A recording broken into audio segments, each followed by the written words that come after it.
महाजनी व्यवस्था थी, उस समय एक गरीब घर में पैदा होकर के उन्होंने संघर्ष किया, शिक्षा प्राप्त की और कानून की शिक्षा प्राप्त की।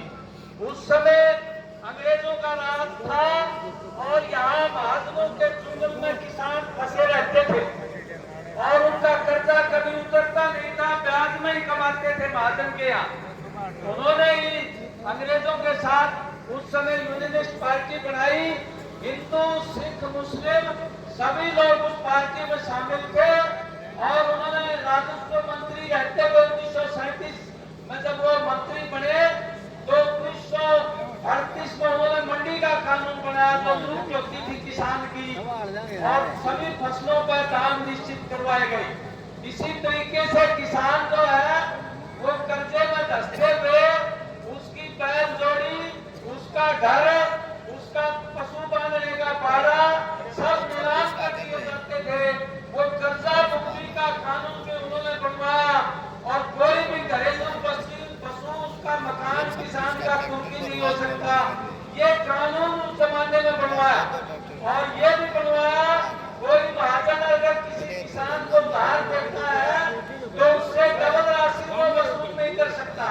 ये कानून चौधरी छोटूराम ने, अंग्रेजों का राज था भाई, हमारी कोई पूछ नहीं थी, जागीरदारों की जो हमें पूछ होती थी, बड़े बड़े लैंडलॉर्ड की, उस समय संघर्ष करके उन्होंने ये बनवाए और सरकारी कोष भी बनवाया कि अगर बाढ़ से, सूखे से, ओलों से किसान की फसल बर्बाद होती है तो उसको मुआवजा भी करना चाहिए, सरकारी कोष बनवाया। और मजदूरों के लिए 14-14 घंटे काम लेते थे, उस समय 11 घंटे का काम और साल में 14 दिन की छुट्टियां और 14 साल से नीचे बच्चे को काम नहीं लगाया जा सकता। बाल श्रम पर भी उन्होंने रोक लगाने के कानून बनवाए। उस समय कारीगरों पर, कुम्हार पर, नाइयों पर और धानक बरादरी पर जो उसके औजारों पर टैक्स लगता था, अंग्रेज जागीरदार टैक्स लेते थे, वो टैक्स से भी फ्री करवाया चौधरी छोटूराम ने। इसलिए उनको किसान मजदूरों का मसीहा बोलते हैं। वो बहुत आदरणीय है और भाखड़ा बांध बनाने में सबसे पहले योजना उन्होंने बनाई थी और बहुत से विद्वानों ने लिखा भी है कि हिंदू, सिख और मुसलमान सब किसान इकट्ठे थे, उनके फॉलोवर थे और बहुत से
डॉक्टर एम एस स्वामीनाथन की रिपोर्ट लागू हो जानी चाहिए थी।